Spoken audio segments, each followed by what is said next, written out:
Hello, everyone. My name is Kevin Harris. Welcome to our webinar today on RunSignup's and our new partnership with Protecht RegShield.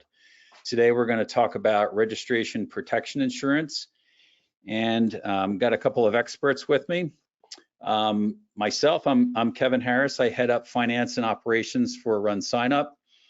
Tim Albee is here with me from Protecht, and also Matt Eisenagel, and they'll both introduce themselves in a minute when we get to our agenda for today. First, a quick commercial on RunSignup. We are, as many of you know, event technology experts. Our mission is to make it free and easy for events to grow their participation, make more money, and create amazing event experiences. To create free and easy to use event software that you can fully control. In 2022, we had about 28,000 events on our platform, and a little bit over 8.3 million people used us to sign up for one or more of those events. And now on to our agenda for today. Tim and the Protecht folks are going to do an introduction of the topics. Going to go through some of the key concepts of RegShield, how customers see RegShield, and then see Protecht RegShield in action. So I'll do a quick demo of the dashboard of our system to show you how you can enable registration insurance for participants in your event. And then finally, at the end, we'll wrap it up with Q&A. Daniela is on the line with us as well from RunSignup, and she's going to help us at the end with any folks that have any questions that they'd like to ask about the presentation materials today. So at this point, let me turn it over to the Protecht folks. Awesome, thanks, Kevin. I mean, that was a warm introduction. So now we're excited to be a partner of RunSignup. We're excited to be speaking with all of you today, and you know, really sharing more about what RegShield is. And we're going to break it down into a couple of different topics, as Kevin mentioned. So I'll give a quick introduction on my side. I'm Tim Albee. I've been with Protecht since day one, which a lot has changed, but a lot of growth has happened and has brought us to where we are today. I oversee revenue and partnerships for Protecht, and are really excited about this partnership particularly, and working with you guys. So we're going to kick off with really what is RegShield, and this is really geared at these next couple of slides of what it means for you as a race director or an event organizer or tour or a ticketing, you know, event. Registration protection is meant for athletes, attendees, participants when they're going through your checkout flow to really protect their experience, their investment that they've made to participate in one of your races or you know, attend one of the events that you produce.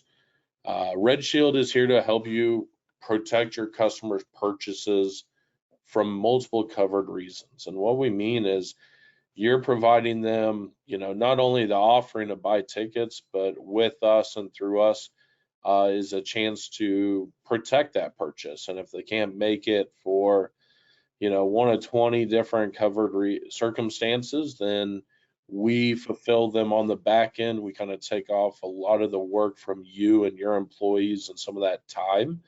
And really extension of your brand and your organization.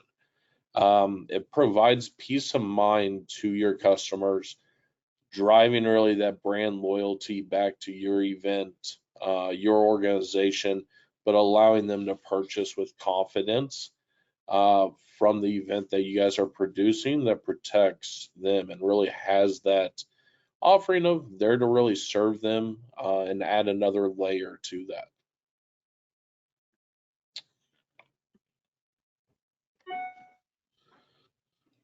What it means for you. Couple of key things, and we're going to get into some of the finer details of these as we kind of spend time today. It's a brand new revenue stream at zero cost and lift to you. So Kevin, his team, they've done really all the heavy lifting, especially being the technology company that they are, built an amazing functionality to really support, but also bring this awareness of what RegShield is and what it's offering to you guys as organizers and event producers. We see this really help increase advanced purchases. It's really meant to catch those on the fence buyers, what do I have going on in 3 weeks, to, what's my wife or my husband or the kids sporting events, or I have a child sick, or what if I get hurt? Kind of the what ifs that prevent us from making it to the events that we paid hard-earned money to get to, and investments that we've made there.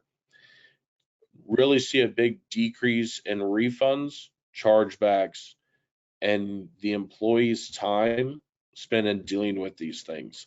My guess is that a lot of your employees don't have a full-time job of fighting chargebacks or handling customer refund requests. Probably takes a group effort or one individual. We want to be able to kind of take some of that burden, give time back to focus on core responsibilities. And then really in the chargeback space, this has been one of the key areas that we were built upon to really help decrease, and we've been able to do that across multiple verticals, but specifically in the endurance and ticketing space. And then increase control over claimed inventory. So example, you have a sold out marathon, you have a wait list. Matt doesn't decide, he's pulled a hamstring, he can't participate. He's reached out to RegShield and Protecht, let them know, filed a refund request with us. He's been taken care of, but you all have this wait list where you can actually resell his registration to someone that's on that wait list, or put it back on your e-commerce platform.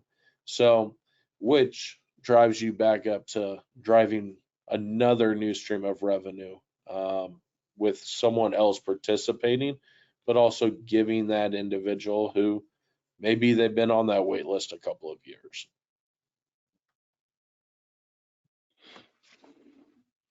All right, I will jump in here and talk a little bit about the end consumer. So it's great to be here, guys. My name's Matt Eisnagel. I've been with Protecht for about 3.5 years now.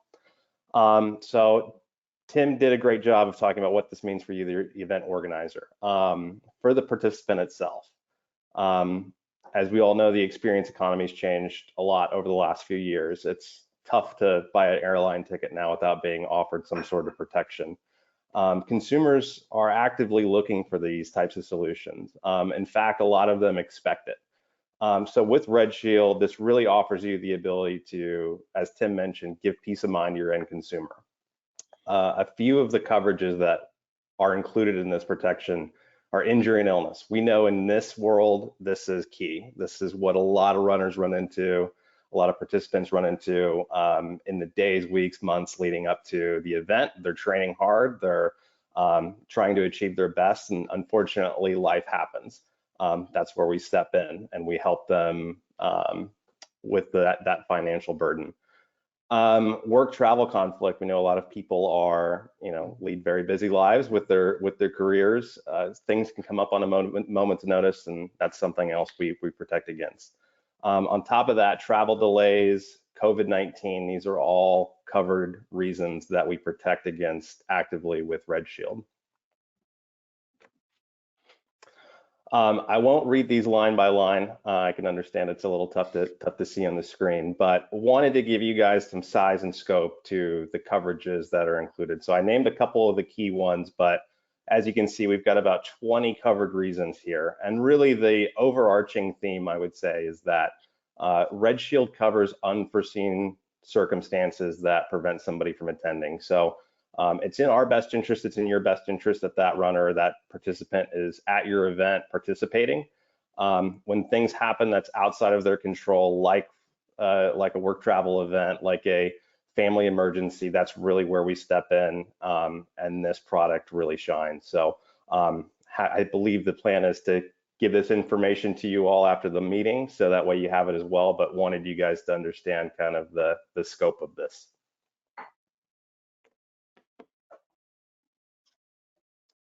And I'll hand it back over to Tim for this next slide. You know, why is Protecht different? I think, you know, several of you probably used or have used a insurance protection or refund protection. Either A, you've offered it to your participants, B, you've purchased it yourselves, either airlines or hotels, or, you know, going to see Elton John in concert or whoever it may be. We took a big step in a different approach. That first and foremost, we wanted to be sure that we were customer centric. That fell in the lines of top to bottom in our organization. Everyone is focused on that, understanding that really at the end of the day, we are an extension of RunSignup's. We are an extension of you as a organizer, event director. So we wanted to be sure that at the core, we had our customer service team top to bottom, that everybody that is an employee of Protecht is really that.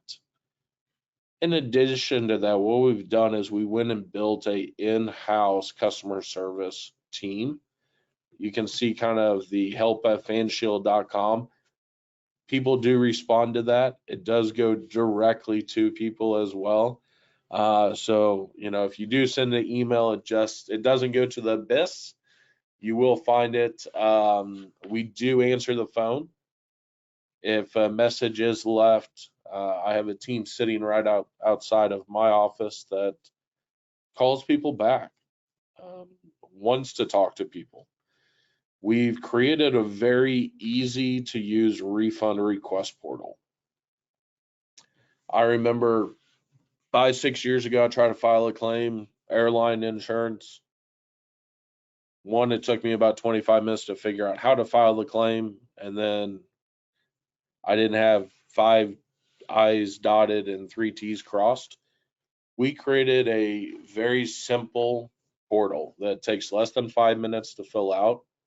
A lot of your information will come pre-populated once you send, click a magic link that's going to take it to you. Easy to understand.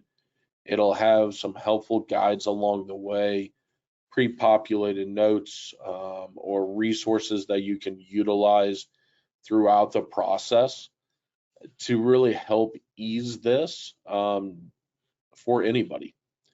We are PCI. I mean, like, it's a lot of fancy letters right there, but PCI, DSS, level 1, SOC 2, type 1 and 2 compliant.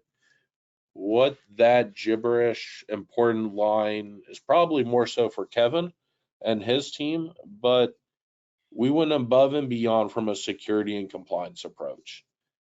We are a tech company at heart that really fell in the lines of customer protection and customer-centric approach of how to protect the investments that your attendees are making to participate in events. In doing so, we wanted to be sure that we took customer data, all the security aspects that really insurance and the refund community have, and made that we are matching the lines and the expectations of not only our partners, but really exceeding those expectations. We talked about the customer-centric approach, and then, you know, the extension of the RunSignup brand, which is also the extension of, you know, the organizers, the event producers, such as you guys.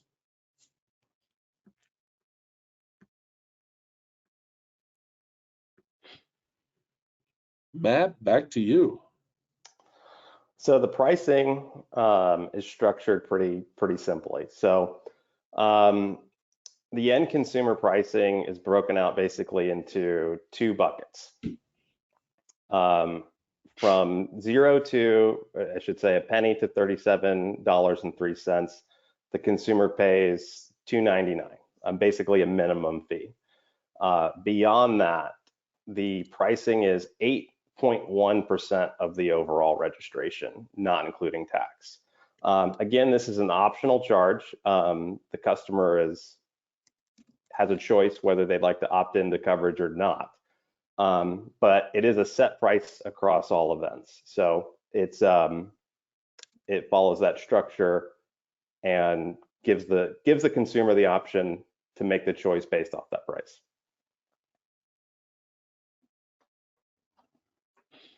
All right, I think this one's for me. So RunSignUp, when we formed our partnership with Protecht, we earn under that partnership a marketing referral fee.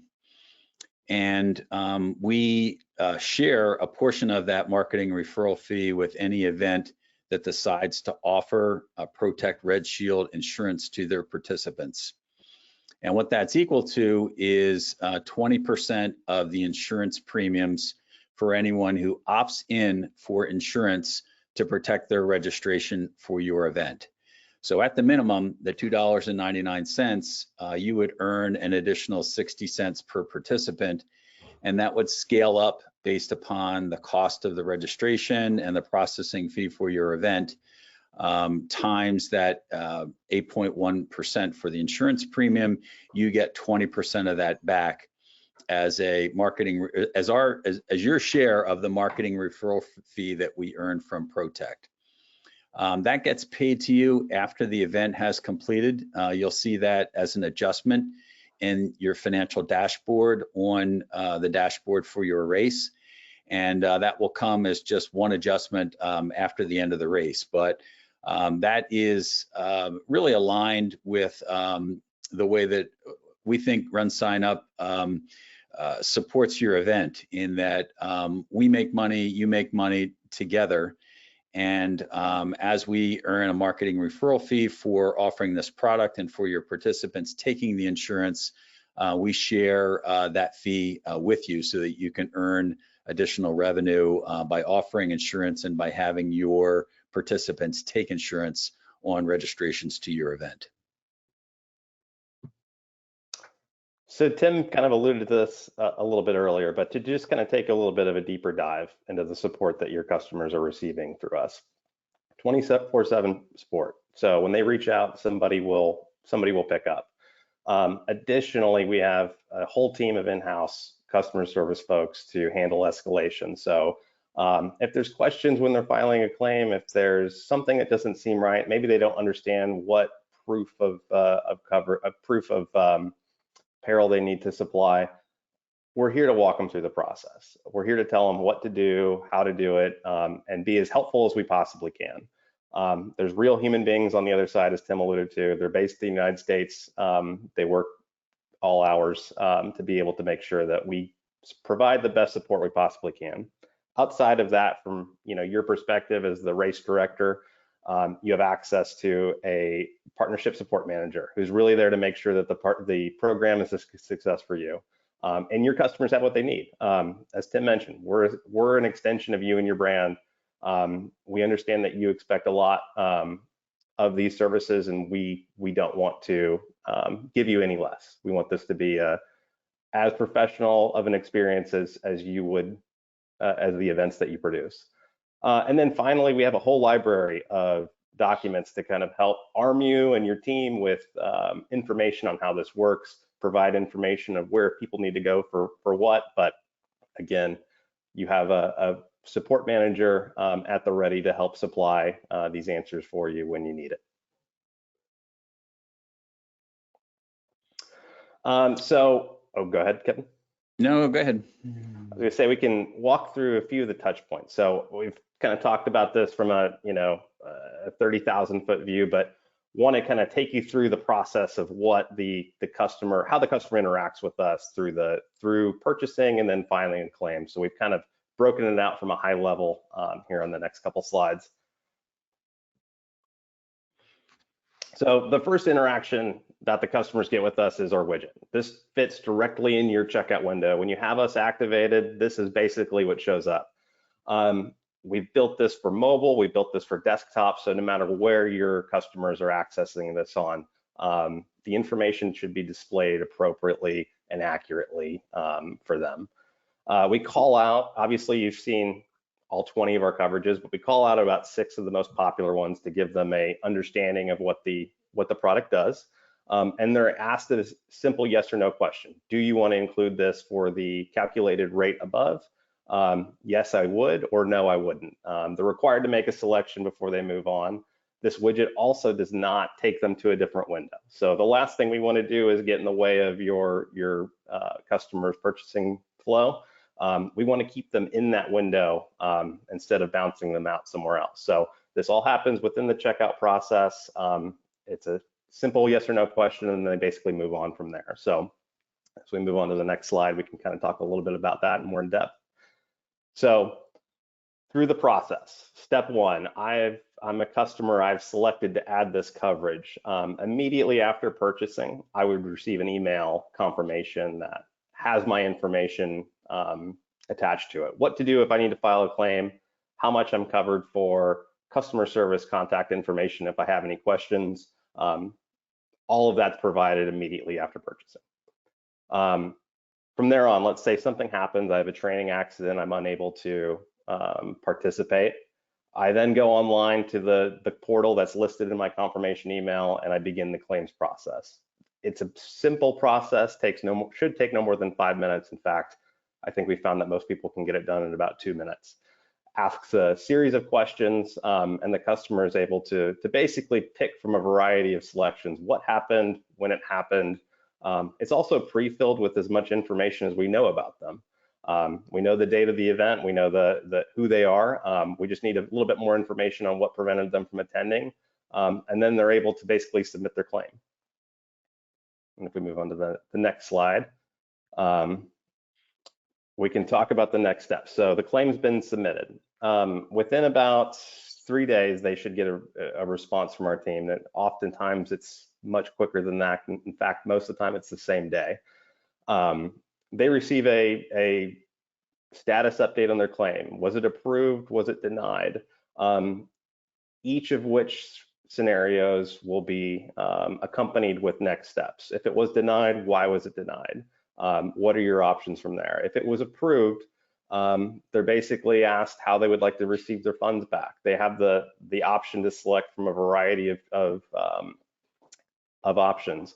They can choose Venmo, Zelle, a check payment, or perhaps put it back on their credit card, which is what a lot of folks do choose to go with. But we really give them the option to choose what works best for them.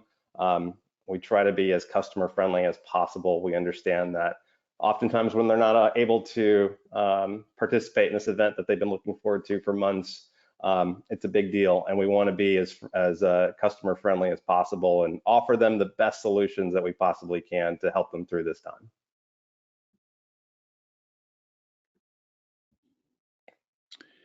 Okay, so I think this is back to me. I'm going to pop out of here for a second, hopefully.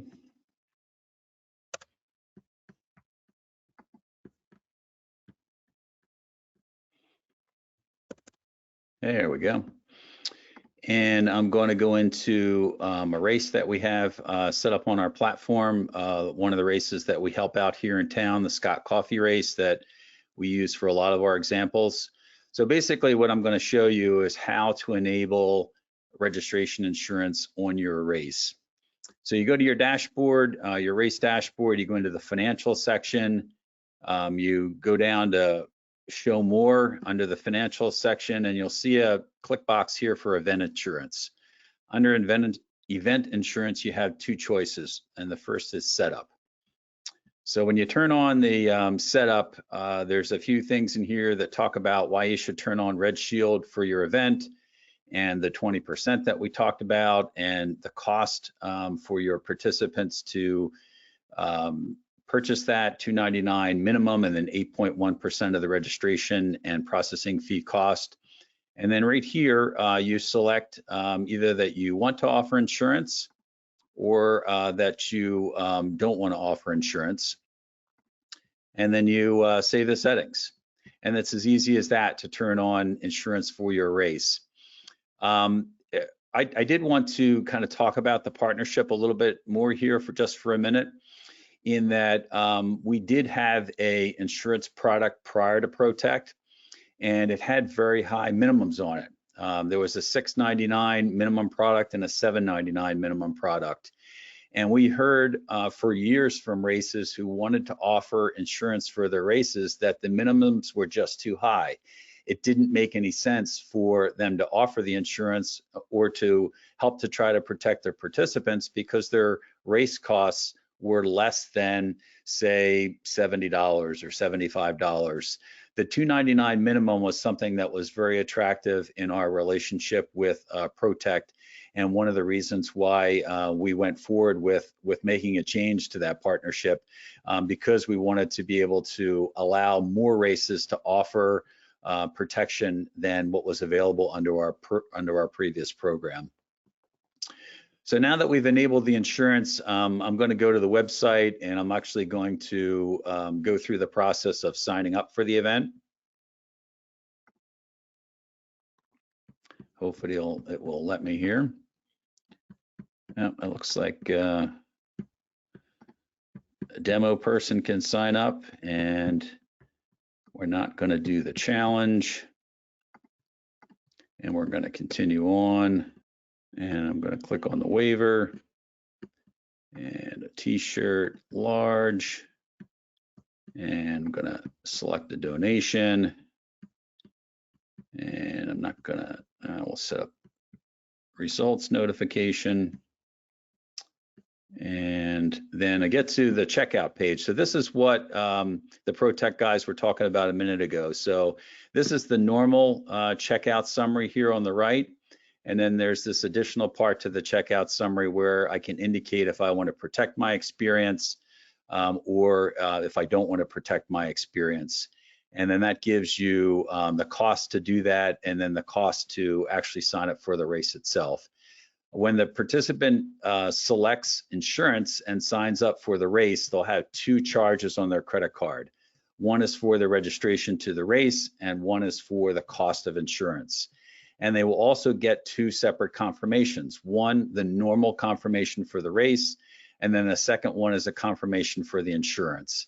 And as mentioned previously, that confirmation for the insurance will also have information there about how to make a claim and what's covered under that plan. So very similar to the current experience, except for the separate purchase and the separate confirmation that goes along with that.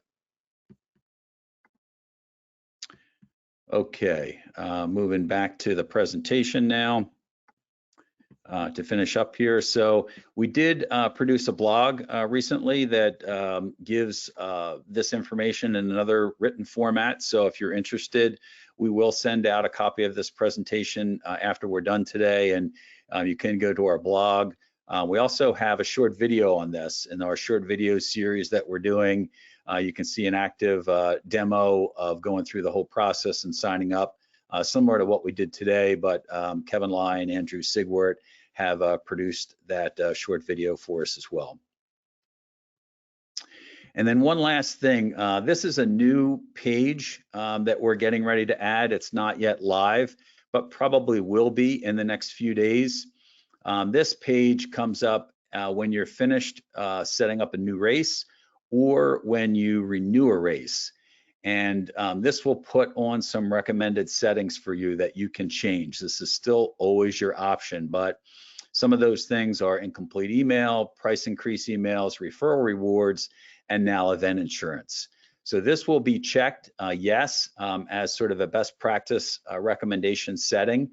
But as mentioned, you can change that. If this isn't right for your event, that's always still your choice. You can take that off, but as part of kind of presetting some things that we think make sense for races, these will be set as yes when you go through the process of setting up a new race or renewing a race, and then you can choose to change them if you like.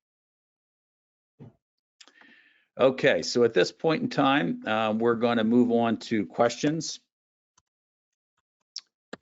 And we listed a few here. Daniela, do we have any other questions that have come from participants?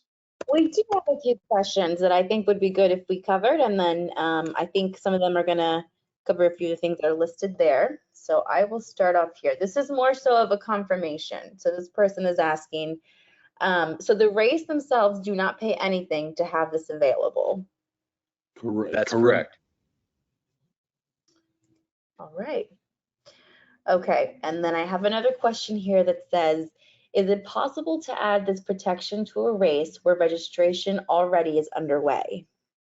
Absolutely, yes, as well. So let me just add a little bit more to the first question, which is there's no cost for a race to enable this. The real financial part of it is that you can earn more money as an event director because of that marketing referral revenue share, that 20% of the premiums that will come back to you, but there's no cost in turning that on. And yes, those dashboard settings that we went through a few minutes ago, if your race is already set up, you can go in there and enable event insurance on your event now, and any new registrants that come in will be able to buy registration insurance to go along with your event. It won't work retroactively. It won't go back and ask any of your previous participants, but anyone who registers from that point forward will be able to buy registration insurance. Okay, perfect. And then similar to that kind of theme there, somebody's asking, can a claim be made after the race is completed? I think that's more for the Protecht guys. You're on a roll, so I mean, we were just going to sit back. Yes, they can. So there are windows of opportunity. And a big reason we did it was, look, someone gets hurt, car accident, for example, on a Friday headed to the event or the day before. The last thing they're thinking about, more than likely, is, man, I need to call or submit my claim to those Protecht guys. So we do allow, there is a time allowed for them to file post-event. We do have folks that'll try to do a little homework to see if you did participate, but look, we look at documentation, and we do pay out those claims. One thing I'd touch back on to the question about the cost. There's no cost to you. We refund your participant their money minus taxes, correct, Kevin? Yeah, we protect the registration cost and the RunSignUp processing fee. We don't include sales tax in that calculation. So, and many races don't have sales tax anyway, but it's on the registration and the RunSignUp processing fee. So they'll get all of that back minus the small premium that we collect. So. Great, thank you. Okay, so a few more here. Are there any common claims that are denied? Boy, that is a good question. So I'd say one of the biggest things we get is my event was canceled, and they try to get a claim. Unfortunately, we can't cover if the event themselves canceled the event. The event does have to take place for us to pay out a claim. Matt, you probably get a few more of these than I do, so. Yeah, babysitter canceled on me, unfortunately, falls outside of our coverages. But like Tim mentioned, the canceled event's really the biggest one we run into.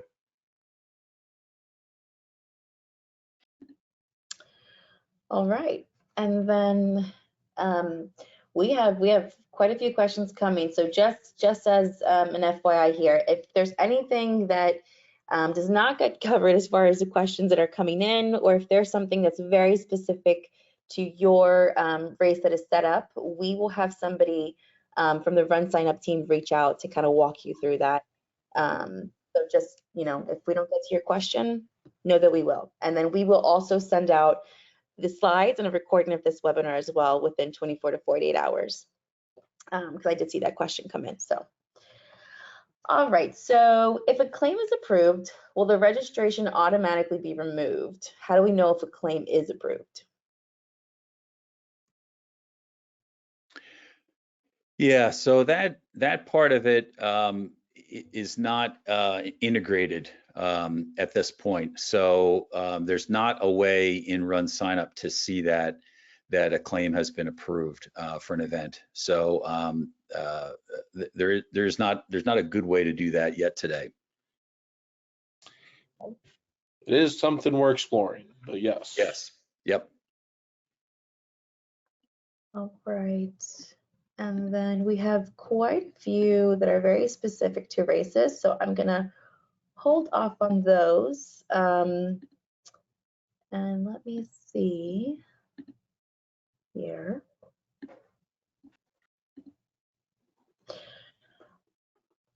Okay, so let's read this one out and see.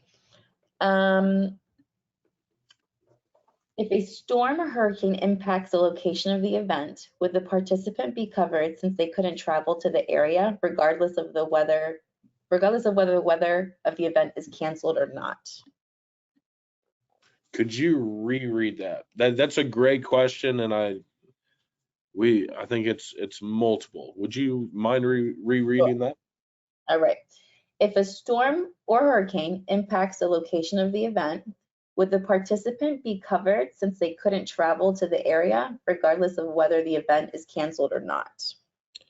So, as long as the event is not canceled, but if weather has affected, and this is, I will say, this is coming from the non-insurance person on the team, so we can get you like the definite legal insurance verbiage, but as long as the event is not canceled, it still takes place, but weather prevents or, you know, causes a vehicle breakdown or public transportation day of, and they cannot make it there, then yes, the claim would be approved. All right. And then I think, let's see if we want to shift over to some of these questions that we have on the slide. I think we've covered some things here. Like I said, we have a lot of really good specific questions that we'll get back to you guys on. I don't know if maybe you want to talk about, I know you touched on the process of the claim, but a typical timeline of how long that usually takes. Yeah, typically we're approving or needing more information. That typically is happening within the day. Sometimes it's within hours. It can take up to 3 days. But typically it's same day, quick turnaround. You know, on a Saturday, it's probably gonna be a Monday. You know, while we have folks working, we also have a limited staff working on Saturday, Sundays.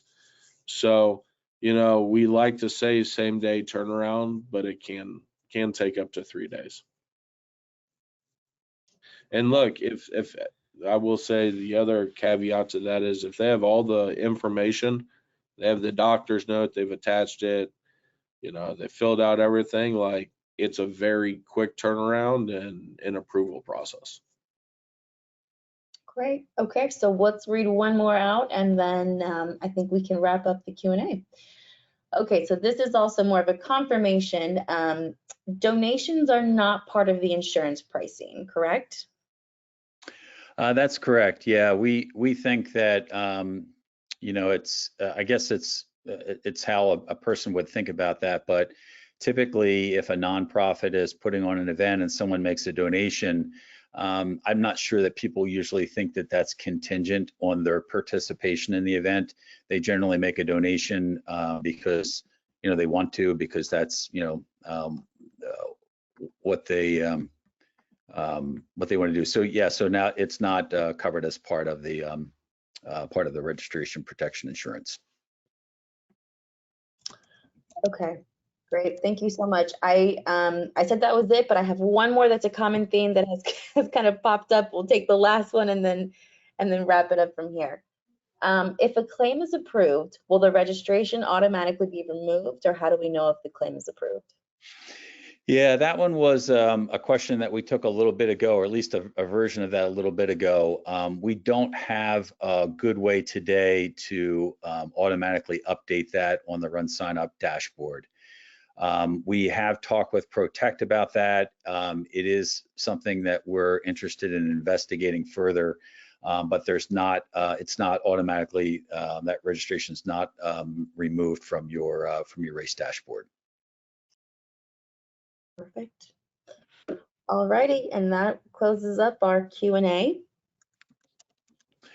Well, once again, thanks everyone for joining us. We're very excited about this partnership. We think there's a great opportunity for you to protect your participants and also for you to make a little bit more money for your race. So thank you for joining us today.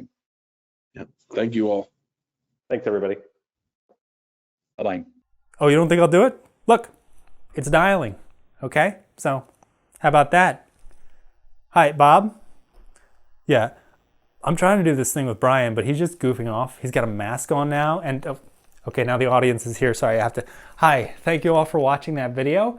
You caught us at kind of a weird time. I apologize for the immaturity that's happening on this side of the room, but appreciate having you here. Please subscribe to the channel. If you'd like to see future videos, you can click the notification bell and all. That'll get you alerts when we post new stuff. And if you enjoyed what you saw here today, please click that thumbs up button, though if you don't, because of Brian's antics right now, completely understandable.